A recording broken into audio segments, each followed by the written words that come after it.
Hello, my beautiful humans, and welcome to the Becoming Human 2.0 Unscripted podcast.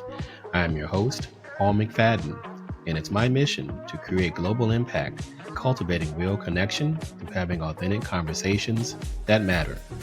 Today, I'm joined by my special guest, Justin Batterton, another amazing human residing in Shreveport, Louisiana, USA. In this episode, we have a fun but serious discussion on struggling to find strength and overcoming adversity on his personal path to leadership. And of course, this conversation was completely unscripted. Here's a quick peek, and then we'll jump right into the conversation. So enjoy. And remember, we are all here to discover, awaken, and evolve together.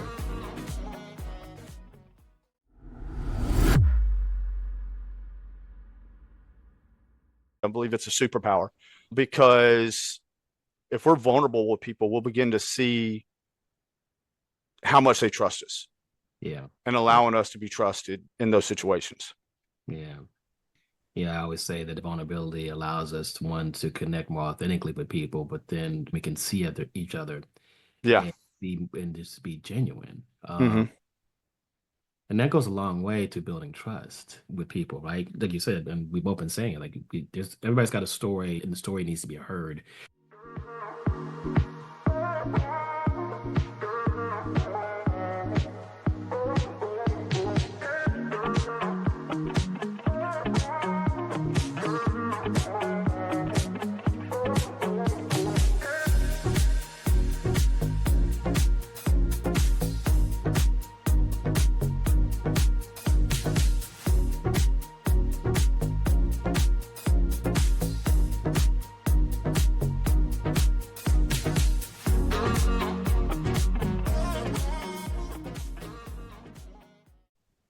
Hi there, Justin.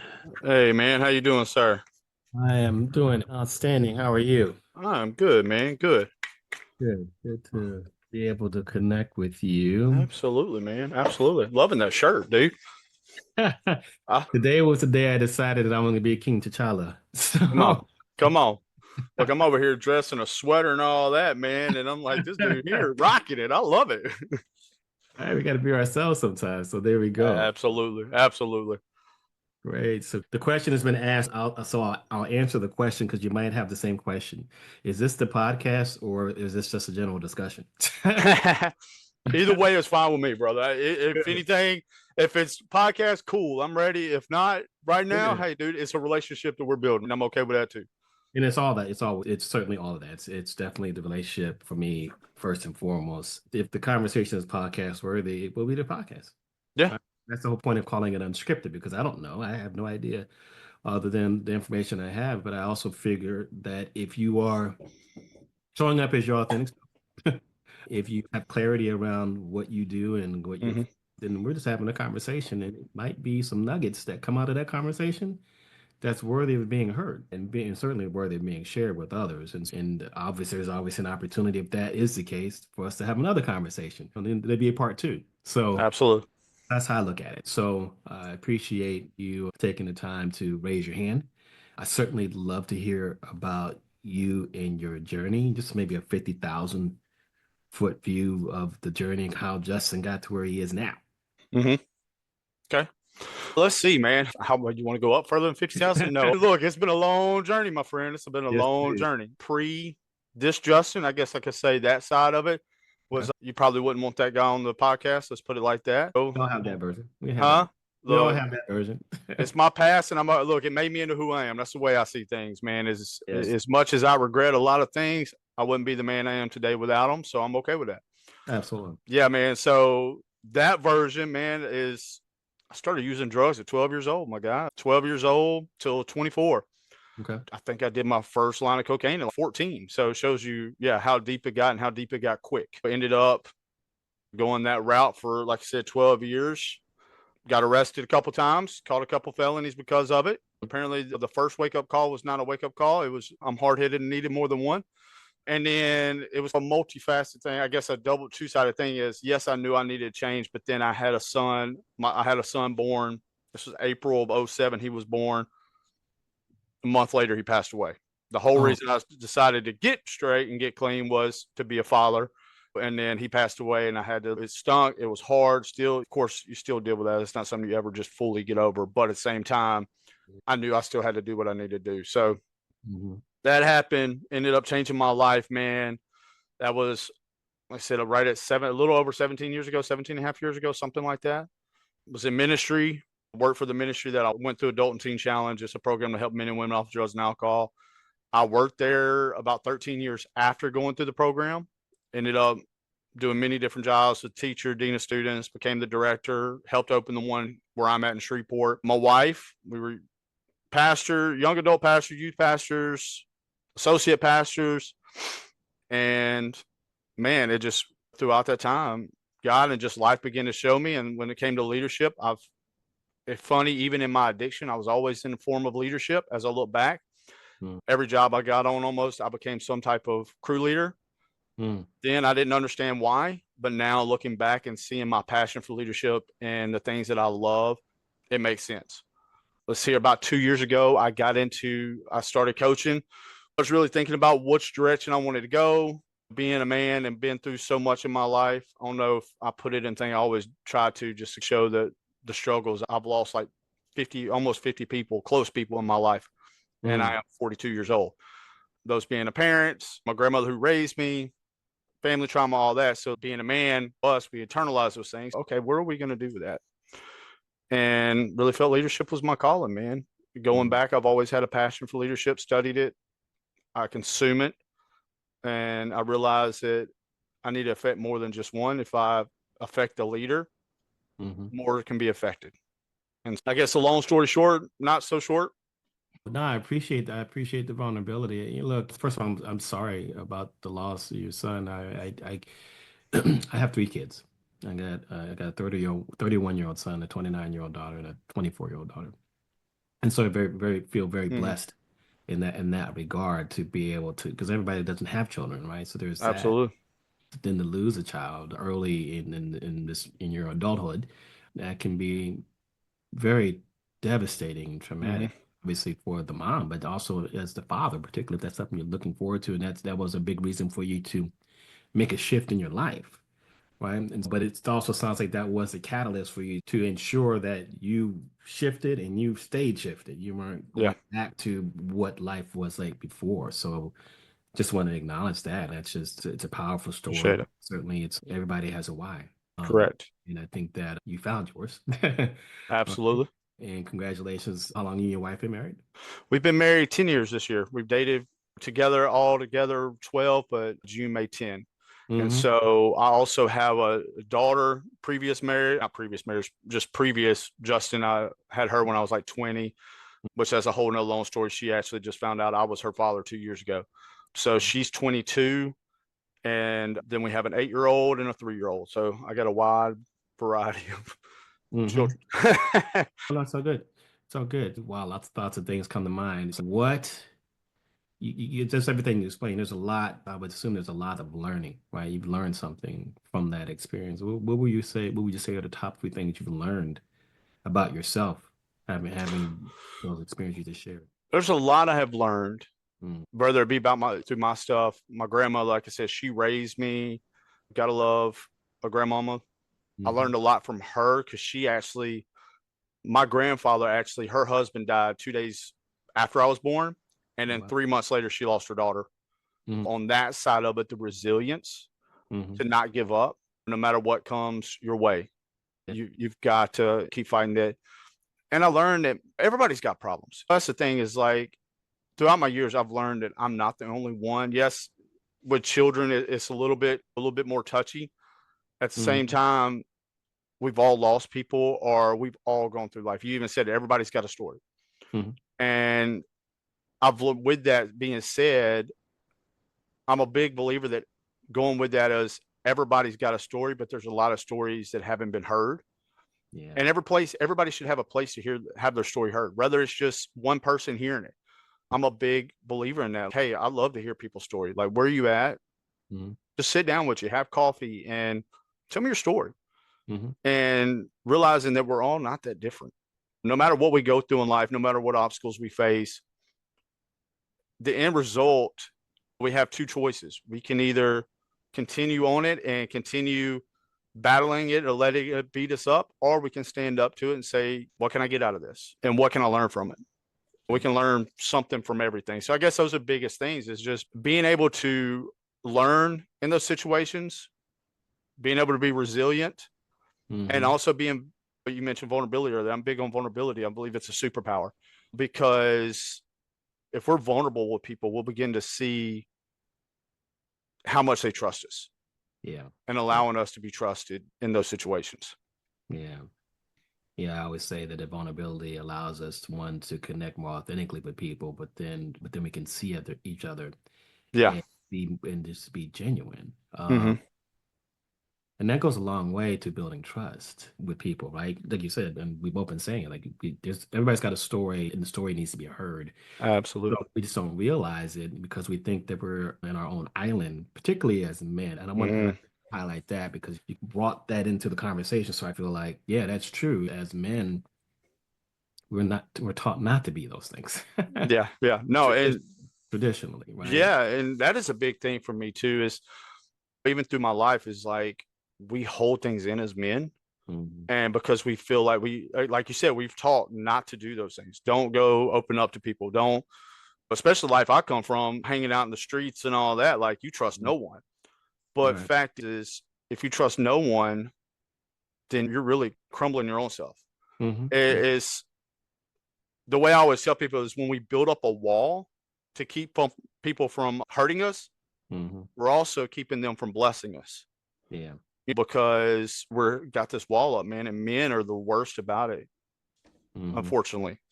Yeah. And that's why you see the men's suicide rate up. That's why you see all these stories about that, is because we're not willing to be vulnerable. Yeah. Yeah. It's one of the reasons why, honestly, I started my tribe.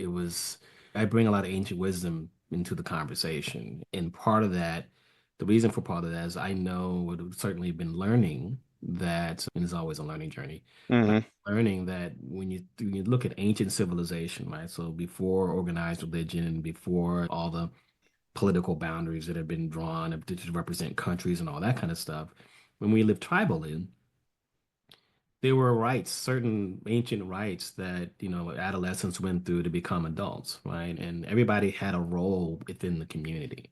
Like, everyone had a role in the community.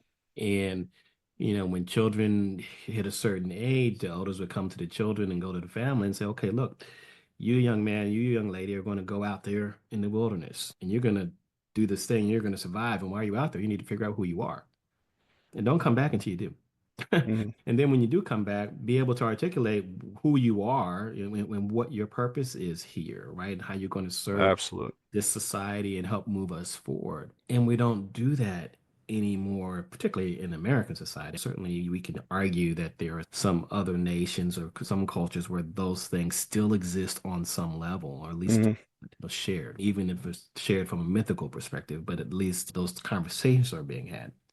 But here we don't do that. We've allowed our education system to replace that process. And that's something that I've recently became at least just attuned to. I was like, what are we doing in its place? And then it's like education. We send our kids off to school, and we feel the school is going to teach our children how to do this process, learn and grow, become adults, and everybody's going to be prepared, and it's going to be great. And our society is going to flourish and thrive. But like you said, we're in a situation now where suicide rates are high, not only just with men, but certainly with folks in the younger generations. There's a lot of despair. There's a lot of depression.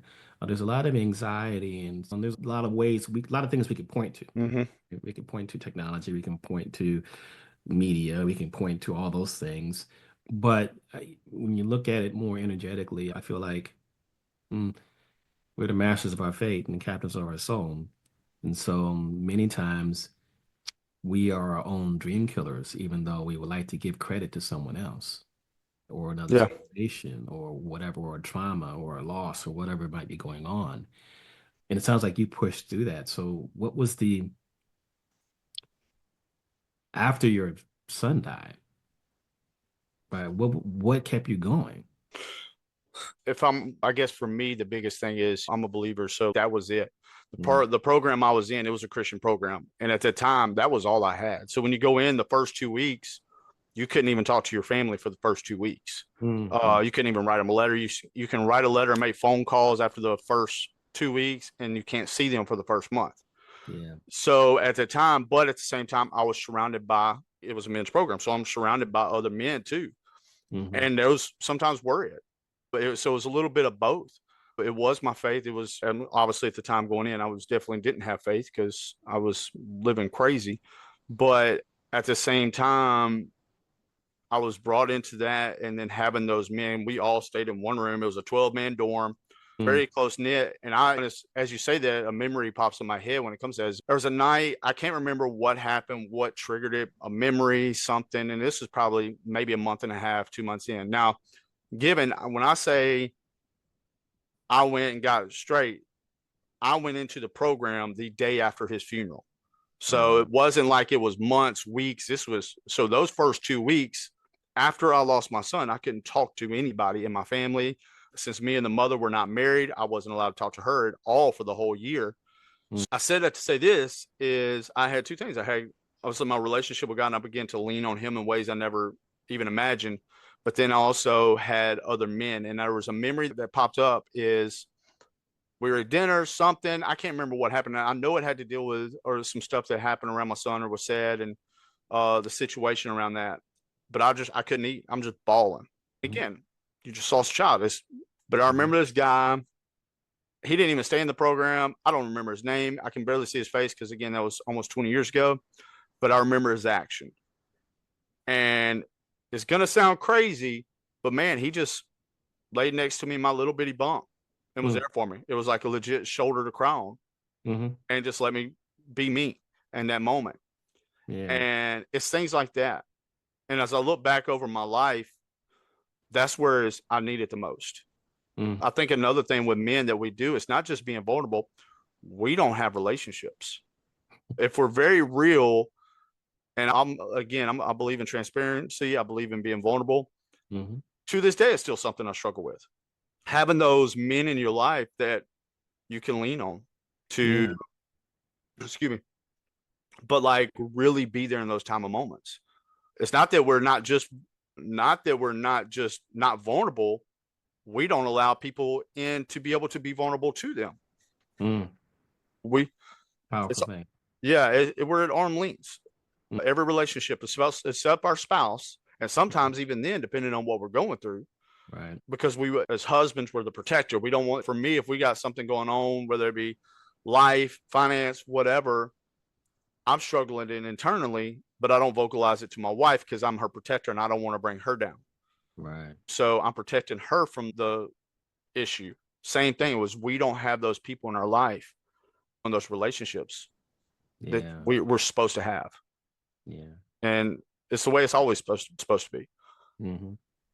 That's a lot there. I think that one of the things you highlight, the spiritual well-being, and I say spiritual well-being because it could be religious, it could be not, but I think you found your connection, right? And we all have the connection, the capacity within us to cultivate spiritual well-being, and the vehicle in which we choose to do that is different than a lot of people. Some people go Christianity, some people go Judaism, some people go Islam, some people go through whatever that looks like, meditation, Buddhism, Taoism, any of that stuff, right? And I think it's all valid. It's about finding your place where you feel mostly connected with your higher self or with a higher self or a higher being. And I think that was a part of it. But the other part I think you highlighted too was the connection with others, the community feel. Because we don't do this alone.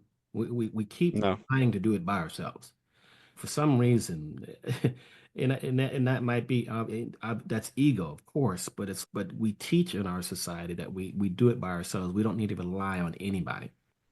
And that's not how we've survived for the time that we have survived as a species. We've always had to depend on one another in order to do that. And that ability for someone to see and empathize with your pain and to just, like you said, be that shoulder there for you in an authentic way, in a genuine way, to show compassion. That's what it is, like showing compassion. It's not just empathizing, but being compassionate about it.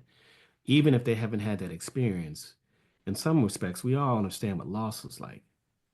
In Yeah. some respect, we all understand what struggle is like, even though some people struggle more than others. There's something about those things that we innately know, and we can show some compassion about it to another human, Hmm. right? It just somehow it eases the situation and helps us, maybe for lack of a better word, process it, right? And then make sense out of it, even or not make sense out of it. Yeah. Certainly figure out what's the lesson, what do I need to learn here? How should I grow from here? Mm. And it sounds like you had that, right? That's amazing. So that was an opportunity for you to transform yourself. Yeah, absolutely. Yeah. And relationships are always, and I'll just take a couple people out of the Bible. You look at David and Jonathan, and if you're not familiar, Jonathan was pretty much about to be king. He was supposed to be king. And then you got this other guy that's been anointed as king. But the thing is, they became brothers in a sense. They became best friends. Hmm. And the way I tell people is, I don't believe David would have become David if he never had a Jonathan. Mm. Because in life, we need those people. Hmm. We need those people because what Jonathan was to him was that sounding board, was that friend of, hey, man, that's not right. Like calling him out. Like we need those people in our lives to not only be vulnerable with, but also those that we trust to call us out when and see the things that we don't see in ourselves. Hmm. To all aspects of our life, to have somebody like, hey, call me out if I'm wrong. And Yeah. that's that other part of trust that we've got to have, that to trust somebody that one, be able to like and be able to receive it, not just trust them to give it, but also be able to receive it. Because a lot of times we get a defensive, oh no, that's Mm. wrong. But know that, you know what, I trust you and I know you have a place in my life and I trust your judgment. Yeah. And I know that you're going to see things in me that I will never see in myself because I don't have a mirror in front of me all the time. But if you have that close friend that knows you, Hmm. there's your mirror that is in front of you all the time. Yeah. Yeah. I love the language too, because it's the authentic connection that's the Mm-hmm. piece here. Because if I take the time to connect with you and I become friends, we're brothers. You're going to see parts of me that I may not see, and you can reflect those things back to me. And it's almost once you see it, you have a duty Absolutely. to do that in a compassionate way. Nobody's saying be disrespectful or be mean or be salacious or anything of that nature, but certainly I should be able to tell you, hey, you know what, that thing that you did over here, that wasn't cool. That Mm-hmm. was actually put you in this light. And maybe we can do better or whatever that looks like. I was on a podcast yesterday and we were having a similar conversation, different topic. We were talking about potential, but we were talking about the connections and the friendships that we develop and how some of the connections we have, that relationship that exists, we're able to have conversations, call people out, if you will, Mm-hmm. for the things that don't seem to line up with the values that they say they have. And I think that's where it comes into play. If I'm not showing up compassionately, someone needs to call me out. Hey, you're not being compassionate. You're being judgmental right now. You're doing this, that, and the other. Thank you for letting me know. Something I need to check in myself. Why Yeah. is it coming from? And part of that, like you said, is ego, right? There's ego Mm-hmm. involved, right? Because we don't want to be made to look like we've done something wrong or we've been some kind of negative reflection on us. Right. It's about how do we learn and grow and transcend the suffering that we've already gone through, and so that we don't, and then not cause it to other people. And I think that's Mm. the ultimate goal. Yeah, absolutely. Leadership coach, life coach. Tell me your focus now. What are you called to do now? So now with the leadership, with the life coach, it falls in a lot of this, but it's at the same time. So the heart of it is empowering leaders. If you want to get to the heart of the matter, it's empowering leaders. Something I say all the time is empower leaders to empower leaders. Mhm. And really, we see a lot of times, whether it be business, ministry, a lot of places, no matter you look, leaders are in a sense afraid to lead themselves out of a job. Yeah. So they don't pour into those under them. We'll use a corporation, for example, or just we'll say a mom and pop store. Hmm. All right. you have these people that you're not empowering, right? What happened if you died today? What happened to that business? Or what if you get called to say, this ain't for me no more? Why not have somebody? You still want your legacy to live on in that area, but you haven't poured somebody. And I think this especially goes to our kids, our children. So I guess this concept really, this is years ago, again, we'll start with my 8-year-old son. He was probably about 3, what the age of my 3-year-old is now, because I did this with my 3-year-old a couple months ago. When kids put on your tennis shoes and they try to walk around in the shoes and the boots or whatever, can't fit, look funny, look like clown shoes on them.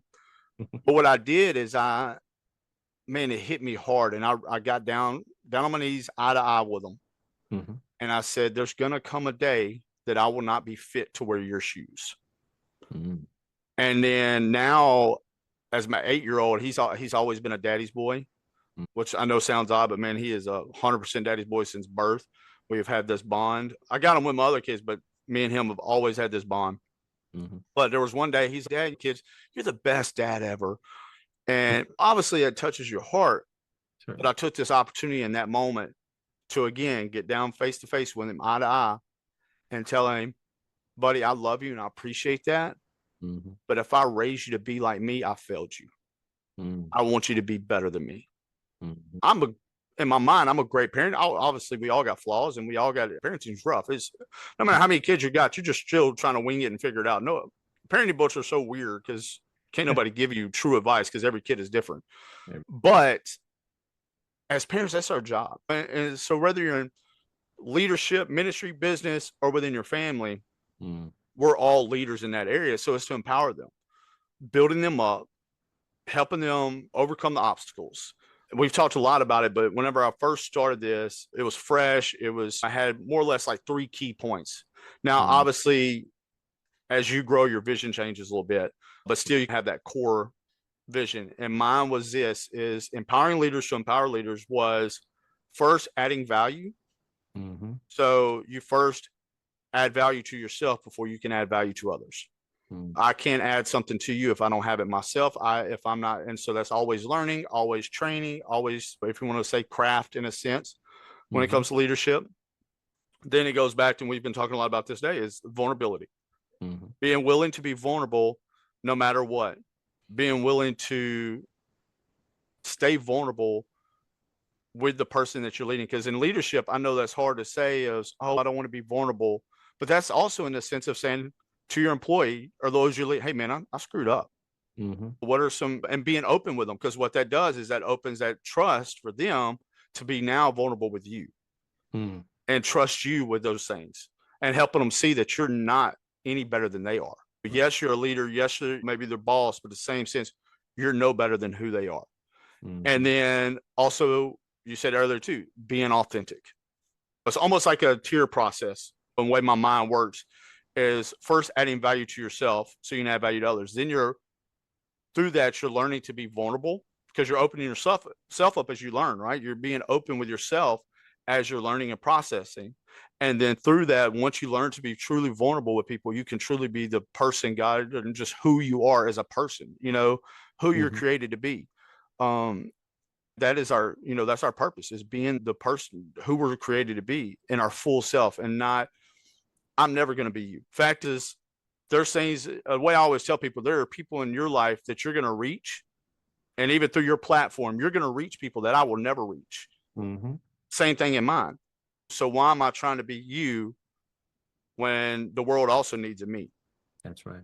So learning to be the me I was created to be so I can fulfill the things that I'm called to do. So in a nutshell, that's what it's about. And just building up and having the principles around those things. Yeah, I love that. And I love the clarity because when I was in the corporate world, so years ago, certainly what I've worked with executives on over the last 15 years is understanding that a leader's primary goal or job is to develop other leaders. Correct. Not written in any position description. It's not written anywhere. It's not taught in any business, but innately that's what it is. That's our primary responsibility. And that doesn't matter whether it's in the workplace or whether it's home or, like you said, in the church or whatever the environment is. If you're a leader, you're really tasked with identifying the next leader and then giving them the tools and the capacity or empowering them to step into that leadership role themselves. And so I really like that and being very clear about the purpose and the vision. And you did mention it, and something I talk about too is that generally speaking, I say that our purpose is to grow ourselves and give to others, right? How you do that is your calling. That's what you're called to do. Mhm. For you, it's in service the way you provide service to others, right? For me, it might be this podcast. It might be the programs that I run. It's the tribe that I'm building. It's the immersion programs that I do. It's the masterminds that I run. It's those things. It's the coaching that I do.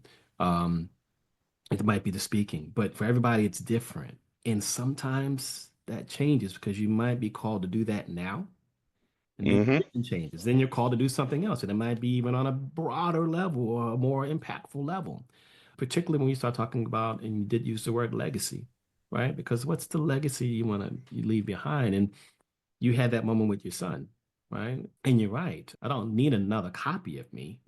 Mhm. I, I need you to be the best version of you, Yeah. right? And that might look like me or have some similarities to me, but it's not going to be me. So you don't need to be me. You just need to be who you are, Yeah. and fulfill that reason that you are here. The challenge we have is that if people aren't teaching, then it seems like a lot of people aren't getting there. The only good news that I can bring in that regard is that it seems like now more than ever, more people are searching for purpose and meaning, which is a beautiful thing because now Absolutely. people are starting to ask questions and they're not waiting to end of life to think about what if I had done that? What if I had gone this route? What if I had done that? I don't want to leave this world in this experience with regrets. And you got enough of those, right? Yeah. So we want to try to minimize that as much as possible. But every experience that we had happened for a reason, and it prepared us for right now, right? And then the experiences you have after this point are going to prepare you for your next version. Correct. It's almost like we have to just accept where we were Mhm. because if those things didn't happen, you wouldn't be sitting in the seat right now Absolutely. talking about the things you're talking about. I wouldn't be sitting in the seat that I'm in right now talking about and sharing the things I share if I hadn't gone through all of my experiences, good or bad, right? Mhm.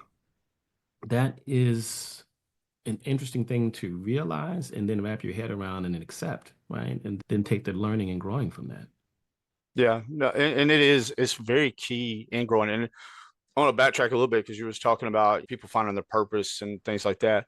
One of the things I also think about leaders, part of some of the thing, sometimes part of our calling is seeing something in somebody else that they don't see in themselves. Absolutely. Seeing, hey, because, and I've been in corporate, I'm a real estate agent too. So I've seen so many different aspects.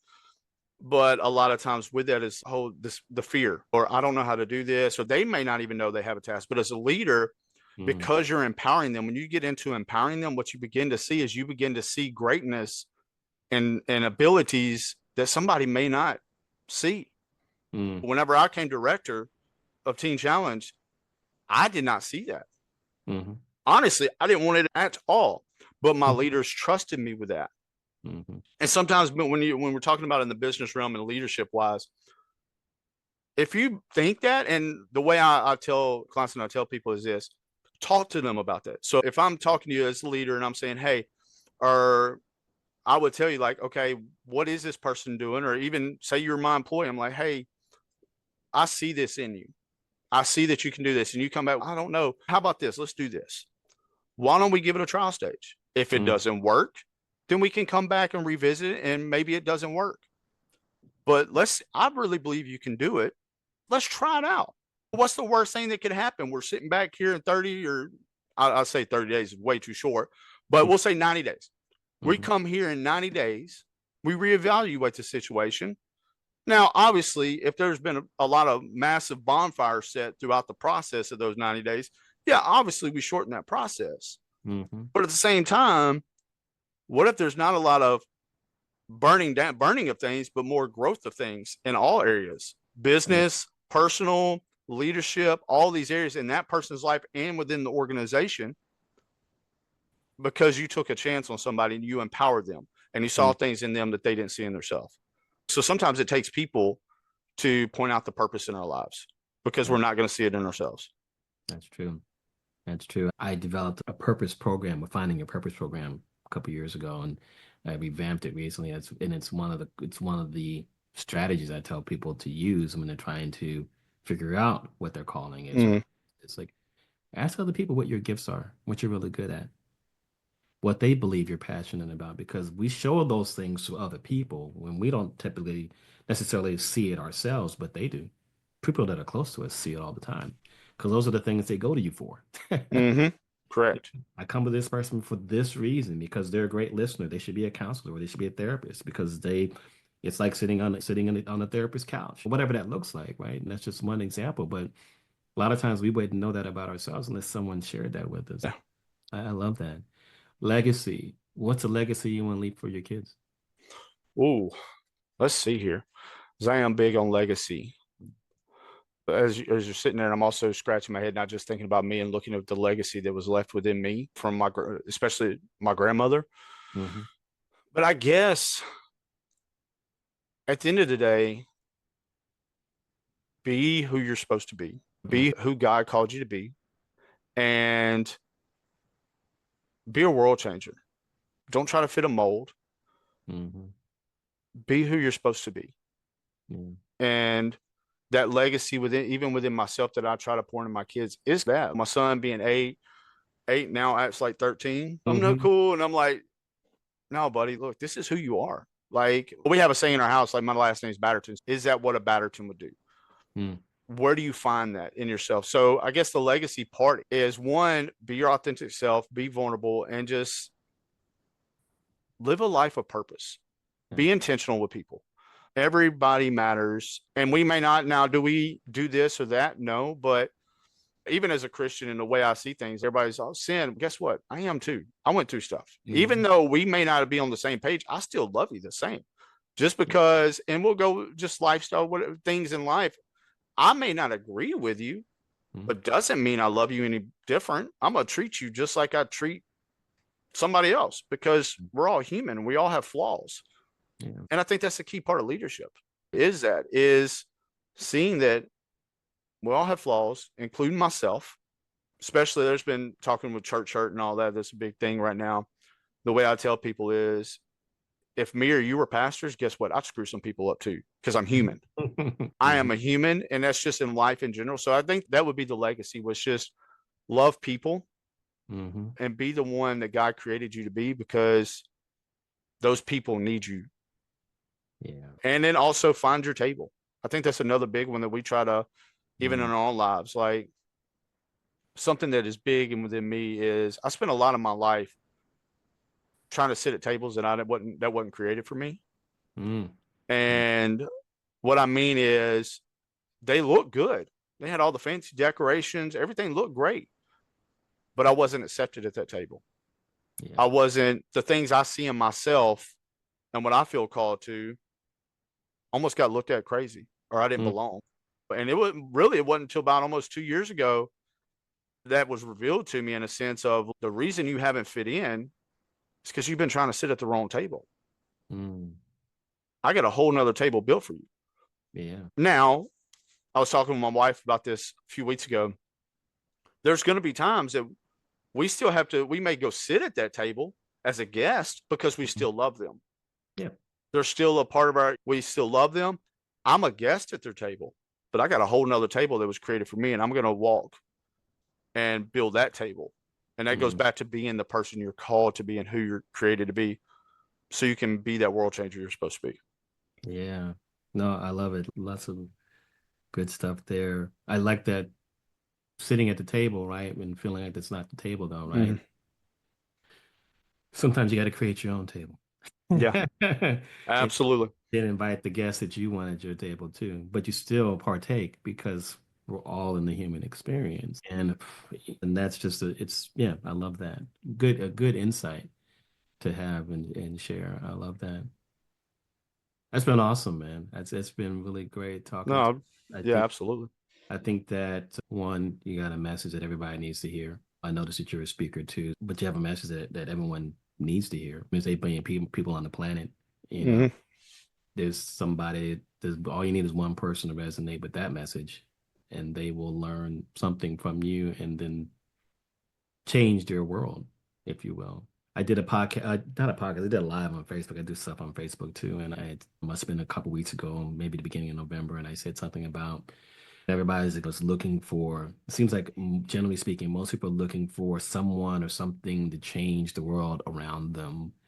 And when in reality, what we need to do is do some reflection on ourselves and and change the world within. Mm-hmm. Because the world without is always a reflection on the world within. Absolutely. Michael Jackson even said that. Everybody said Starts with a man in the mirror. Yeah, that's right. And it does. You've got to evaluate yourself, because that goes back to the growth and just the eternal processing. I'm a journaler. I love to journal. I got out of the habit a while back, and then actually I said ago, I was in Africa doing some ministry and mission stuff about the end of October, last week of October and 1st of November. And that was my thing, is while I'm over there, I'm gonna start journaling.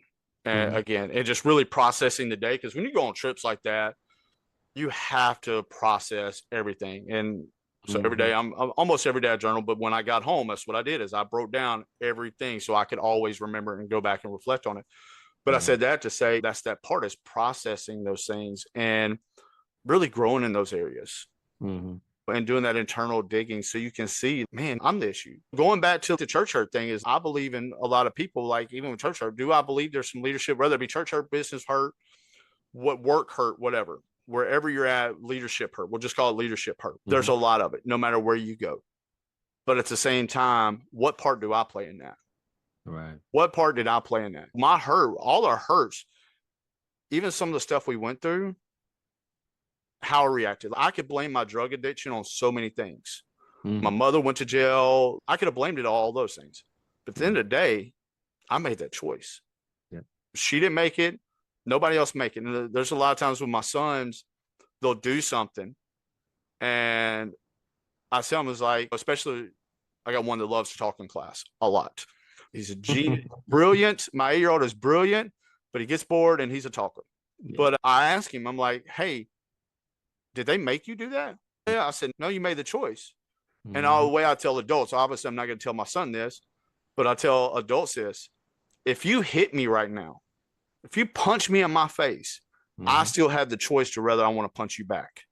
That's right. I still have to make that choice. And so when it comes to those things around us in the world and like you're saying, the reflections, it's evaluate yourself, see where you're at in the situation. Okay. Yes, this happened to me and it stinks, but okay, go back to the learning process too. But what all happened in here, let me process it and get what I can out of it. So. Absolutely. Absolutely. I certainly would want to have another conversation, certainly a deeper conversation.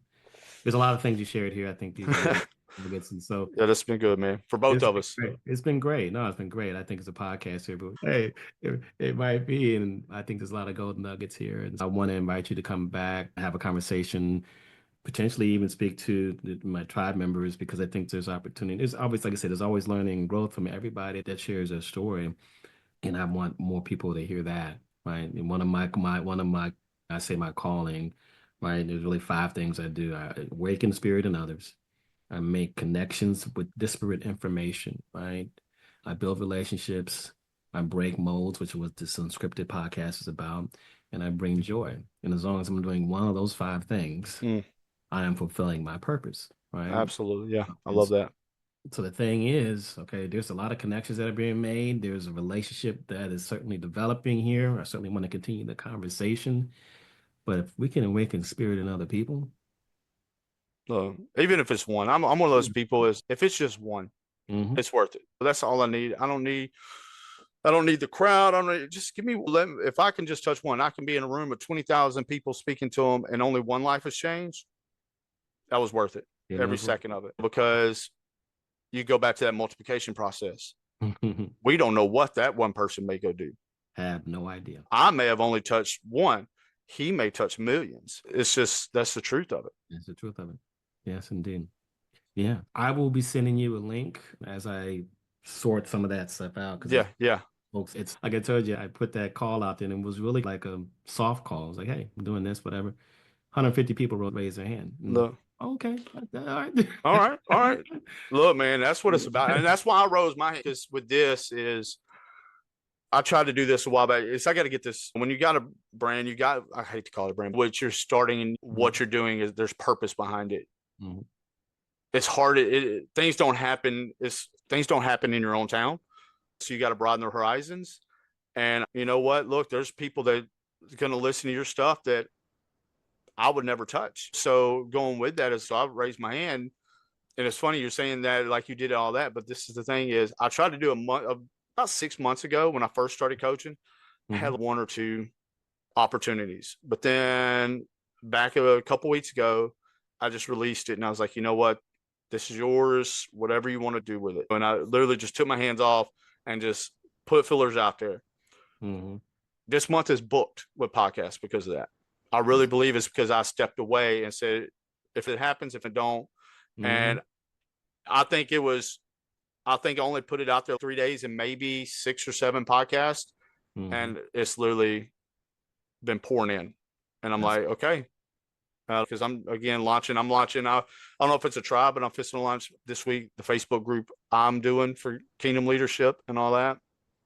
Launching that this week to help strengthen leaders, man. If we can all just change some leaders, man, the world, dude. The world. Not just one person. Like it goes back to that one person. I may only touch one, but that one may touch the world. That's right. So I appreciate what you're doing. I was listening to some of your stuff, man. I love seeing it. I love seeing other people in this type of lane and want to make changes, man. So I commend you. Yeah. On that. Hey, congrats on your CEO thing too, man. I saw that. Congrats, man. That's a big deal. That's a huge deal. Yeah. A huge deal. I'm humbled by that. And I just look forward to making an impact. Everybody's got to do it from their mind. Amen. And if that makes a positive difference, then awesome. Amen. I love it. I love it, man. I appreciate the opportunity, guy. Absolutely. We'll chat some more. I know you indicated you interested in hearing about the tribe. That's a separate conversation, but we'll have that conversation too. And I'm going to schedule some time there's some things I'm doing with the tribe itself. And I think it certainly would I want you to share that story and we can have a conversation. Absolutely. You can teach some things. And I think that there's an opportunity to teach if there's even one nugget or one strategy or something, you can share the story and teach something. Definitely do that. We will definitely continue that conversation. We'll probably have a part 2. Sounds good. But yeah, I'm really looking forward to it, Justin. Thank you for taking the opportunity and raising the hand and being here today, because I think the people who really make a difference are the ones who show up. Absolutely. In one of my other communities, we always talk about winners, and winners are the ones who do the things that people aren't willing to do. Yes. And that is so true. And so you're here, and there's a reason why we're here, and let's continue that conversation. No, man, I appreciate it, man. I look forward to it. I'm enjoying the connection just in general. If anything come out of this, the connection, iron sharpens iron, right? You pour into me, I pour into you, whatever. It's at the end of the day, that's what matters, man. I appreciate you. Absolutely. It's a beautiful thing. Appreciate you as well, brother. Take care of yourself, and we'll talk to you soon. All right, man. Have a good day. All right, now. Take care.